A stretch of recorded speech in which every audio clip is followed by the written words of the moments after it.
अस्सलाम वालेकुम जी, कैसे हैं आप सब लोग? आई होप आप सब लोग ठीक होंगे, खैरियत से होंगे। Welcome back to my channel Mariam का जहां। आज मैं आपके साथ स्किन केयर का पार्ट 2 शेयर कर रही हूँ। आप सबको पता ही है, मैंने उस पार्ट 1 में मैंने कहा ही था कि अगर मैं पूरी वीडियो अपलोड कर देती हूँ तो पूरी वीडियो 40 टू 45 मिनट्स की होगी और वो काफ़ी लेंदी हो जाएगी और आप बोर हो जाएंगे, तो वो आप देखेंगे भी नहीं। तो इसलिए मैंने इसको 2 पार्ट्स में कन्वर्ट कर दिया है। सो टाइम वेस्ट किए बगैर स्टार्ट करते हैं आज का vlog number 6, tech free our.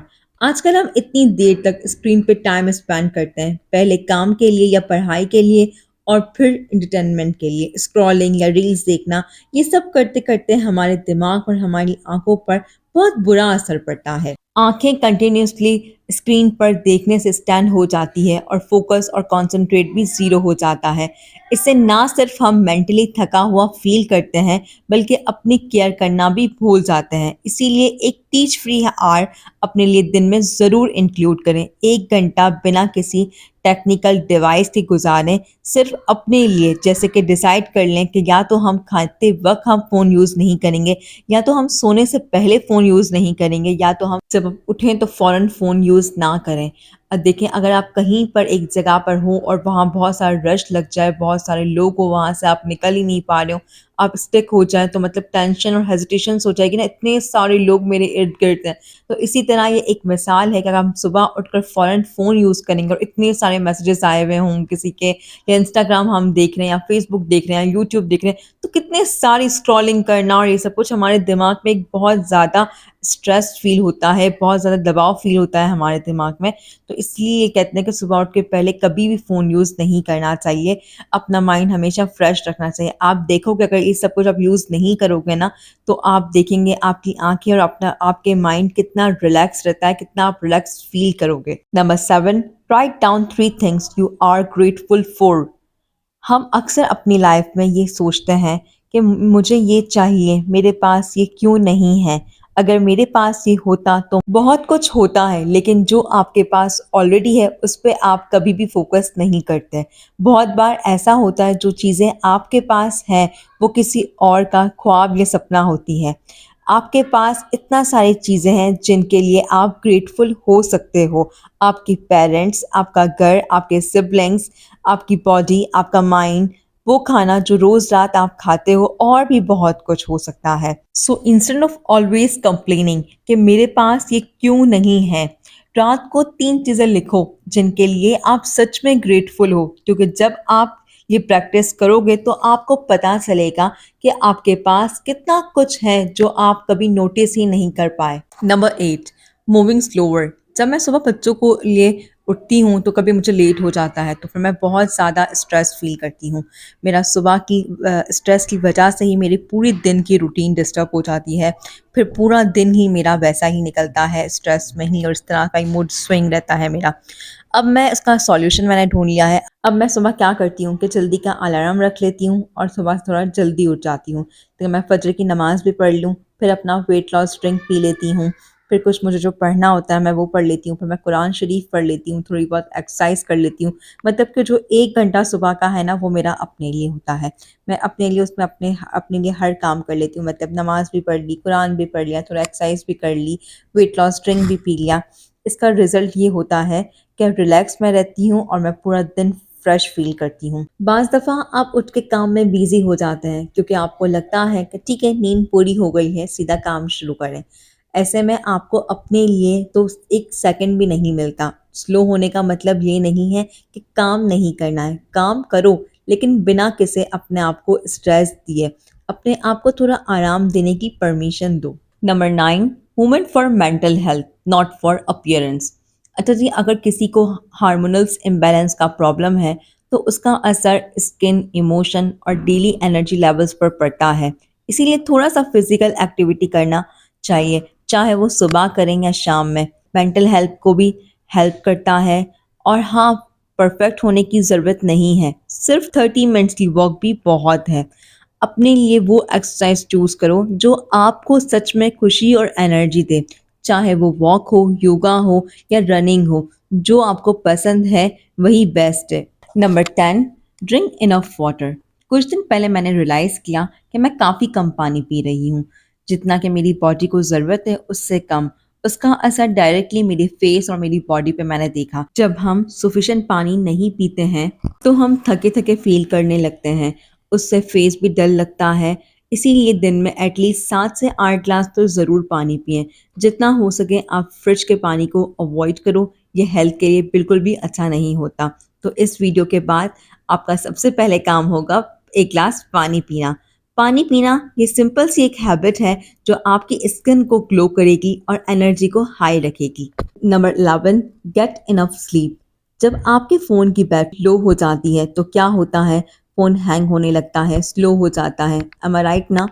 ऐसी ही हालत हमारी बॉडी की भी है। हमारी बॉडी का क्या रिचार्ज होना भी बहुत ज़रूरी है। जब हम रात को देर तक फ़ोन यूज़ करते हैं और प्रॉपर नींद नहीं लेते हैं तो अगले दिन लेज़ी, टायर्ड और स्ट्रेस फील करते हैं। अगर आपको फुल फोकस और कंसंट्रेट के साथ काम या स्टडी करनी है तो 7 से 8 घंटे स्लीप मस्ट है।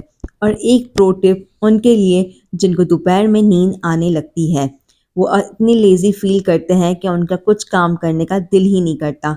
रिसर्च कहती है कि अगर आपको आफ्टरनून में टाइट फ़ील हो तो 20 से 30 मिनट्स की पावर नैप ले लो।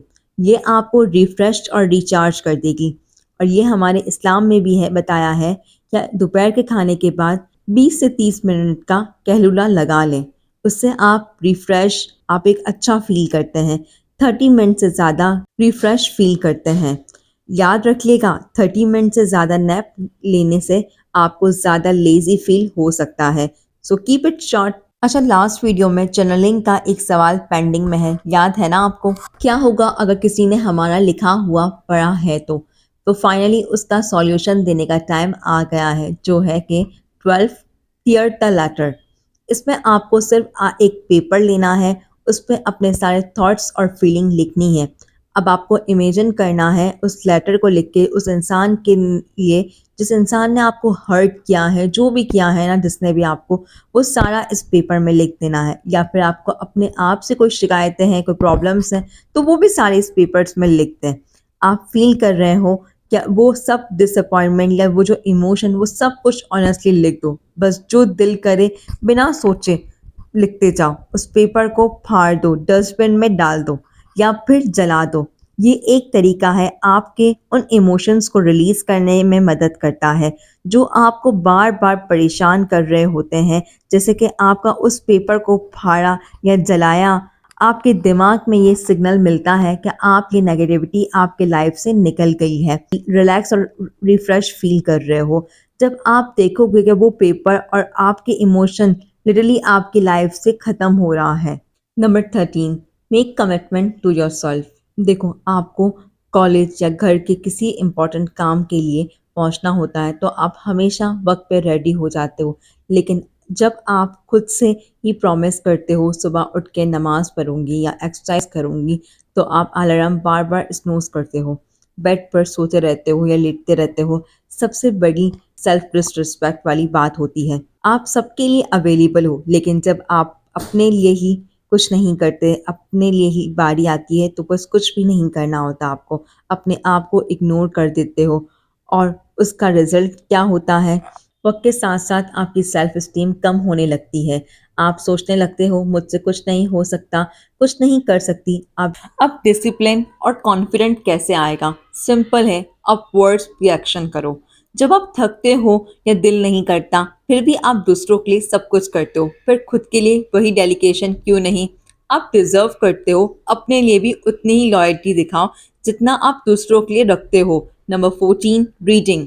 इमेजिन करें जब आप स्ट्रेस में हो और आप पब्लिक स्पीकिंग में कॉन्फिडेंस चाहते हो, बट आपको पता नहीं कि कैसे। बुक उठाओ या ऑनलाइन फ्री में एक आर्टिकल पढ़ो या फिर यूट्यूब पे मोटिवेशन वीडियो देखो। ये आपको स्ट्रेस कम करेगा, बिकॉज जैसे जैसे आप सीखते जाओगे you will feel self achievement. Slowly you will start getting clarity and confident in the area you want to improve. और सबसे बेस्ट पार्ट ये है कि आप उस चीज़ से रिलेटेड जो भी आपको सेल्फ डाउट होता था वो दूर हो चुका होगा। जहाँ पहले आप सोचते थे मुझसे इसके बारे में कुछ नॉलेज नहीं है, मुझे कुछ पता नहीं है, अब आप कॉन्फिडेंट होगे बिकॉज आपको पता।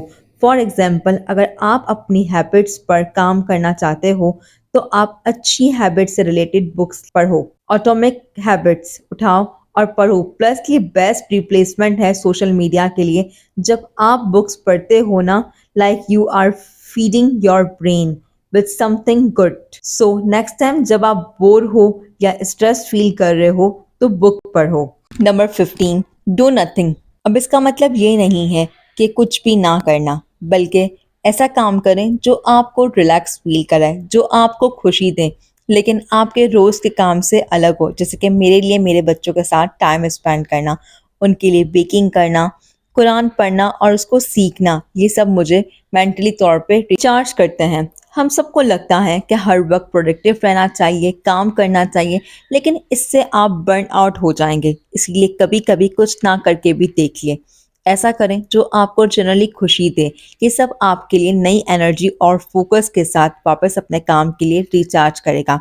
सबसे इम्पॉर्टेंट बात मैं लास्ट में कहना चाहती हूँ, सेल्फ केयर का बर्डन नहीं लीजिए। सब टिप्स फॉलो करना ज़रूरी नहीं है। जो चीज़ आपको पसंद है, जो आप आसान से फॉलो कर सके हो, वो आप फॉलो करें, वो आप अप्लाई करें। Self care is all about self love. अपने आप को एक्सेप्ट कीजिए अपनी सारी वीकनेस के साथ। आपको क्या लगता है कि मैं बिल्कुल परफेक्ट हूँ, मेरी लाइफ बिल्कुल सॉर्टेड है? नहीं जी, मैं बिल्कुल आप जैसी ही हूँ। मेरी लाइफ भी बिल्कुल आपकी तरह ही है। हाँ, ये ज़रूर है कि मैं कोशिश करती हूँ खुद को इम्प्रूव करने की। उम्मीद है ये वीडियो आपको पसंद आई होगी। कौन कौन सी चीज़ें हैं जो आप सेल्फ केयर के रूटीन में रोज़ फॉलो करते हैं, प्लीज़ मुझे कमेंट करके ज़रूर बताना। और अगर आपके दिमाग में कोई और टॉपिक है जिस पर मैं वीडियो बनाऊं, तो मुझे वो भी कमेंट करके ज़रूर बताइएगा। थैंक यू सो मच, आपने यहाँ तक मेरी वीडियो को देखा। अपना बहुत ख्याल रखना, दुआओं में मुझे बहुत याद रखना। अल्लाह हाफ़िज़।